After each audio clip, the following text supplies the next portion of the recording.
দর্শক, আজকে যে ফোনটি দেখতেছেন এটা হচ্ছে স্যামসং ইনোভা 30। অসাধারণ একটি smartphone.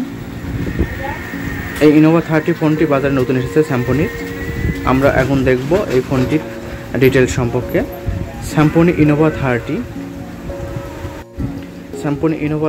6.5 inch 6 HD 90Hz 5 hole display. সাথে আছে আপনার Unisoc's T616 12 nanometre 2.0 octacore processor, 8GB RAM, 128GB ROM, 108 megapixel HD rear camera, 8 megapixel front camera. এই ফোনটির সাথে 5000 mAh ব্যাটারি এবং 18 ওয়াটের ফাস্ট চার্জিং পাবেন। এই ফোনটি দুটি ভেরিয়েন্টে বাজারে পাবেন, 6128 এবং 8128।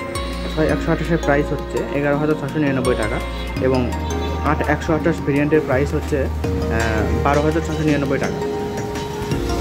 যে ফোনটি দেখছেন এই ফোনটি 8128 ভেরিয়েন্ট এবং কালার হচ্ছে স্পেস গ্রিন। স্যামসং ইনোভা 30 ফোনটি বাজারে নতুন এসেছে। অসাধারণ একটি স্মার্টফোন বলা যায় এই বাজেটে।